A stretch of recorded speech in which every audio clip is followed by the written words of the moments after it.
আসসালামু আলাইকুম। চ্যানেল এই সংবাদে আপনাদের আমন্ত্রণ জানাচ্ছি আমি আলাভি জাহান।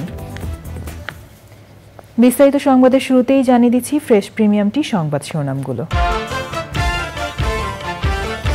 উপজেলা নির্বাচনে মন্ত্রী এমপির পরিবারের সদস্য ও স্বজনরা প্রার্থী হতে পারবেন না, নির্বাচনী পরিবেশ নষ্ট না করতে প্রধানমন্ত্রীর নির্দেশ। রাজশাহী ও রংপুরের 6 জেলায় তাপমাত্রা 42 ডিগ্রি সেলসিয়াস ছাড়িয়ে যাওয়ার আশঙ্কা, টাইফয়েড শ্বাসতন্ত্রের সংক্রমণ বাড়তে পারে বলে সতর্কতা। সব সদস্যকে সাথে নিয়েই ক্রান্তিকাল অতিক্রম করতে চায় IMF, বাংলাদেশকে বাজার ভিত্তিক বিনিময় হার চালুর তাগিদ। ভারতের 7 ধাপের লোকসভা নির্বাচন শুরু আজ, প্রথম দিন 17 রাজ্য ও 4টি কেন্দ্রশাসিত অঞ্চলের 102টি আসনে ভোট গ্রহণ। এবং ইরানের বিরুদ্ধে যুক্তরাষ্ট্র ও যুক্তরাজ্যের নতুন করে নিষেধাজ্ঞা, আওতায় থাকছেন ড্রোন ও ক্ষেপণাস্ত্র প্রস্তুতকারকরা।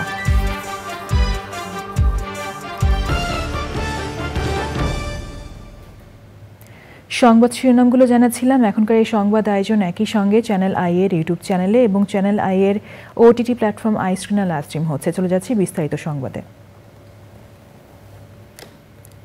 দলের মন্ত্রী এবং সংসদ সদস্যদের সন্তান, পরিবারের সদস্য ও নিকটাত্মীয়রা উপজেলা নির্বাচনে অংশ নিতে পারবেন না বলে নির্দেশনা দিয়েছেন আওয়ামী লীগ সভাপতি ও প্রধানমন্ত্রী শেখ হাসিনা।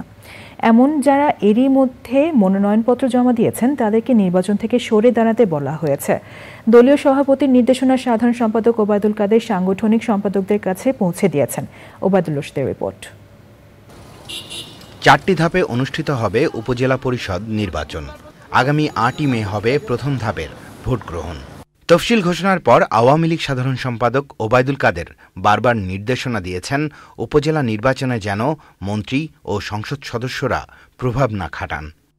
তবে নোয়াখালী 4 আসনের সংসদ সদস্য একরামুল করিম চৌধুরীর ছেলে আতাহার ইশরাক চৌধুরী সুবর্ণচর উপজেলা পরিষদ নির্বাচনে চেয়ারম্যান প্রার্থী হবার পর পথসভায় বিতর্কিত বক্তব্য দিয়েছেন ওই সংসদ সদস্য। নাটোরের সিংড়া উপজেলা চেয়ারম্যান প্রার্থী লুৎফুল হাবিবের বিরুদ্ধে উঠেছে প্রতিপক্ষকে অপহরণের অভিযোগ। এমন প্রেক্ষিতে বৃহস্পতিবার সকালে আওয়ামী লীগ সভাপতি প্রধানমন্ত্রী শেখ হাসিনার নির্দেশনা সাংগঠনিক সম্পাদকদের জানান সাধারণ সম্পাদক ওবায়দুল কাদের। আমাদের দলের সাধারণ সম্পাদক জনাব ওবায়দুল কাদের আমাদের প্রিয় নেত্রী আওয়ামী লীগ সভাপতি বঙ্গবন্ধু কন্যা জননেত্রী শেখ হাসিনার নির্দেশনা ক্রমে আমাদের বলেছেন যে মন্ত্রী এমপি সন্তান সহ তার স্বজনরা যাতে নির্বাচনে অংশগ্রহণ না করে সেই ব্যাপারে তাদেরকে বলার জন্য আমাদের নির্দেশনা দিয়েছে। উপজেলা নির্বাচনের বিষয়ে দলের সিদ্ধান্ত যারা মানবেন না তাদের বিরুদ্ধে সাংগঠনিক ব্যবস্থা নেবে আওয়ামী লীগ। Obaidul Rashid, channel I, Dhaka. রাজশাহী, রংপুর, ঢাকা, খুলনা ও বরিশাল বিভাগের বেশিরভাগ এলাকায় তাপপ্রবাহ সহসাই কমছে না।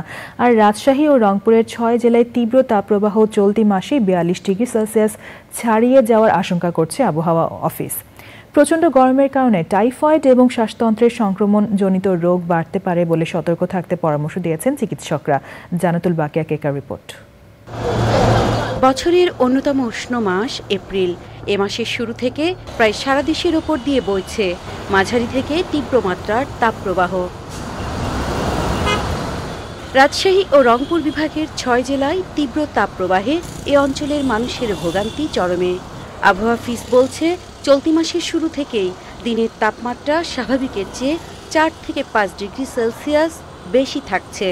একইভাবে রাতের তাপমাত্রা 1 থেকে 2 ডিগ্রি সেলসিয়াস বেশি থাকায় গরমে অস্বস্তি বাড়ছে।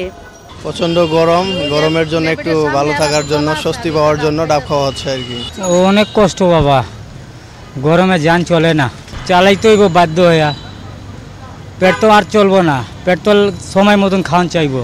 প্রচণ্ড গরমে ডায়রিয়া, শ্বাসকষ্ট ও হিট স্ট্রোক জনিত সমস্যা এড়াতে বিশুদ্ধ খাবার পানি নিশ্চিত করার পাশাপাশি বাসি পচা খাবার এড়িয়ে চলার পরামর্শ চিকিৎসকদের। ফুড পয়জনিং হচ্ছে, একটা হলো এক্সেসিভ সোয়েটিং এর কারণে সোডিয়াম কমে যাচ্ছে, ব্লাড প্রেশার কমে যাচ্ছে।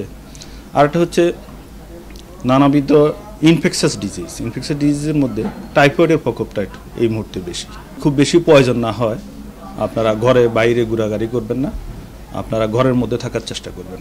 সোডিয়াম কমে যাওয়ার প্রবণতা থাকে যেহেতু এক্সেসিভ সোয়েটিং হয়, এই জন্য যাদের এই ধরনের সমস্যা একবার হয়েছে বা হওয়ার সম্ভাবনা থাকে তারা লিকুইড খাবার বা তরল খাবার বেশি খাবেন। আপনি খাইতে পারেন ওরসালাইন, খাইতে পারেন যে কোনো ফলের জুস, খাইতে পারেন আপনি লেবু দিয়ে শরবত বানিয়ে, তাহলে আপনার পানি শূন্যতাটা অন্তত কিছুটা হলেও রক্ষা হবে।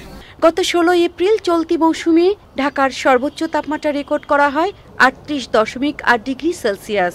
এ সময় পরপর 3 দিন দেশের সর্বোচ্চ তাপমাত্রা 41 ডিগ্রির কাছাকাছি ছিল চুয়াডাঙ্গাতে। তাপপ্রবাহ এপ্রিল মাসে থাকবে, সারা মাসে কম বেশি থাকবে, তবে এটা নির্ভর করে বৃষ্টিপাতের উপরে। তাপপ্রবণ এলাকাতে আমাদের মূলত রাজশাহী এবং খুলনা এবং এর সাথে এবং তার আশেপাশের এলাকাগুলো এবং দেখা যাচ্ছে ফরিদপুর এই অঞ্চলগুলো এর মধ্যে আসতে পারে। ওই অঞ্চলে রাজশাহী খুলনাতে 42 ডিগ্রি ছাড়া যাওয়ার সম্ভাবনা আছে। আবহাওয়া অফিস বলছে আগামী 24 ঘন্টায় রাজশাহী ও রংপুরে আকস্মিক কালবৈশাখীর সাথে ঝোড়ো বৃষ্টির পূর্বাভাস রয়েছে। বৃষ্টি ঝড়ে কিছু সময়ের জন্য গরম খানিকটা সহনীয় হলেও মাস জুড়েই প্রায় সারা দেশে তাপপ্রবাহ থাকবে। জান্নাতুল বাকিয়া কেকা, চ্যানেল আই, ঢাকা। সব সদস্যকে সাথে নিয়েই ক্রান্তিকাল অতিক্রম করতে চায় আন্তর্জাতিক মুদ্রা তহবিল IMF। সংস্থাটির ব্যবস্থাপনা পরিচালক ক্রিস্টালিনা গিওর্গিয়েভা বলেছেন, স্বল্পোন্নত এবং উন্নয়নশীল সদস্যদের সামষ্টিক অর্থনৈতিক স্থিতিশীলতা ঠিক রাখতে যে কোনো সহায়তা নিয়ে পাশে দাঁড়ানোর তার অন্যতম অগ্রাধিকার। এশিয়া এবং প্রশান্ত মহাসাগরীয় অঞ্চল নিয়ে আলাদা এক সংবাদ সম্মেলনে সংস্থাটির পরিচালক কৃষ্ণা শ্রীনিবাসন বলেছেন, বাংলাদেশকে অবশ্যই বাজার ভিত্তিক বিনিময় হার চালু করতে হবে। রিজভিনিয়াজের রিপোর্ট। দ্বিতীয়বারের মতো আন্তর্জাতিক মুদ্রা তহবিল IMF এর ব্যবস্থাপনা পরিচালক হিসেবে দায়িত্ব পাওয়ার বিষয়টি নিশ্চিত হয়েছে ক্রিস্টালিনা গিওর্গিয়েভার।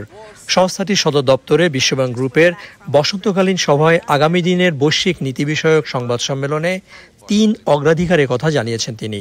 জিডিপির তুলনায় কম রাজস্ব আয় করে এমন দেশে অভ্যন্তরীণ সম্পদ আহরণ বৃদ্ধি, মন্দার ঝুঁকিতে পড়া অর্থনীতিতে প্রবৃদ্ধি সঞ্চার করা এবং সদস্য দেশগুলোর পাশে দাঁড়ানোর কর্মপরিকল্পনা তুলে ধরেন Kristalina. In a world of more frequent shocks, we know we will be tested again. And to quote Winston Churchill, this is no time for ease and comfort. It is time to dare and endure. And there we will, as we have done in the past years, to serve our members in the best possible way, tailored to their individual needs. এশিয়া প্রশান্ত মহাসাগরীয় অঞ্চলে দেশগুলোর অর্থনীতির হালনাগাদ জানাতে সংবাদ সম্মেলনে মূল্যস্ফীতি নিয়ন্ত্রণে বাংলাদেশের সফল না হওয়ার কারণ জানতে চাওয়া ছিল সংস্থাটির পরিচালকের কাছে। Now you're right about the fact that the exchange rate, the reserve position has not improved as much, and that partly relates to the fact, of course, you had the elections which kind of put people on, when you have elections, there's always some uncertainty about prospects. So that affected part of the financial account. But also, I think it's important for Bangladesh to transition to a more flexible exchange rate regime. That will be important to build external resilience and build buffers and build reserves. So I think that is the area where engagement and dialogue continues in terms of allowing the exchange rate to be more flexible so that reserves can be built up. So that in a sense will be a key priority for the country. Inflation is a worst kind of a tax on the poor. So you have to bring inflation back on track, which will require further tightening of monetary policy joined with consolidation on the fiscal side. So fiscal and monetary have to act together to bring inflation back to target. মুদ্রা বিনিময় হারের ফলে সংকটে পড়া শতাধিক দেশকে গত 2 বছরে $300 বিলিয়ন ঋণ দিয়েছে IMF। প্রায় 2 বছর হলো বাংলাদেশের মূল্যস্ফীতি 10 ভাগের কাছাকাছি। IMF এর পরামর্শ মেনেও সরকার এখানে কার্যকরী কোনো সাফল্য দেখাতে পারেনি। সংস্থাটি বলছে পাশের দেশ ভারত এবং শ্রীলঙ্কা পেরেছে, বাংলাদেশ কেন পারছে না? রাজস্ব নীতি এবং মুদ্রানীতির ভালো সমন্বয় হলে এটি করা অসম্ভব নয়। রিজভিন আওয়াজ, চ্যানেল আই, ওয়াশিংটন ডিসি, যুক্তরাষ্ট্র। ভারতের 18তম লোকসভা নির্বাচনে ভোট গ্রহণ শুরু আজ। 543টি আসনে এবার নির্বাচন হচ্ছে 7 দফায়। ভারতের 28টি রাজ্য ও 8টি কেন্দ্রশাসিত অঞ্চলের মধ্যে আজ নির্বাচন হচ্ছে 17টি রাজ্য ও 4টি কেন্দ্রশাসিত অঞ্চলের 102টি আসনে। একই সঙ্গে নির্বাচন হচ্ছে অরুণাচল প্রদেশ রাজ্যের বিধানসভার 7টি এবং সিকিমের 32টি আসনে। শেষ ধাপে নির্বাচন হবে 1 জুন। ইসরায়েলে হামলার প্রতিক্রিয়ায় ইরানের ড্রোন কর্মসূচির ওপর নিষেধাজ্ঞা দিয়েছে যুক্তরাষ্ট্র ও যুক্তরাজ্য। বৃহস্পতিবার একযোগে এই নিষেধাজ্ঞার ঘোষণা দিয়েছে ইসরায়েলের মিত্র 2 দেশ। এবার বিরতির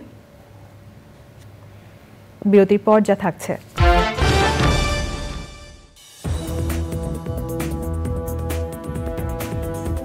বিরতির পর আবারও আমন্ত্রণ জানাচ্ছি। এবার কৃষি সংবাদ।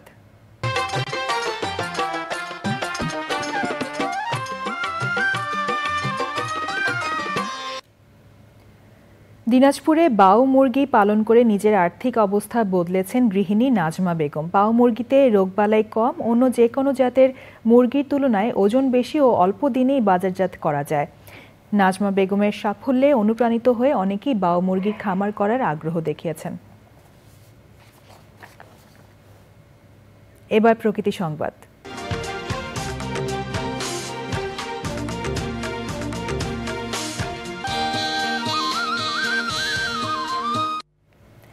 ভূমিদস্যুদের আগ্রাসনে মানচিত্র থেকে হারিয়ে যেতে বসেছে চট্টগ্রাম নগরীর ঐতিহ্যবাহী নাগিন পাহাড়।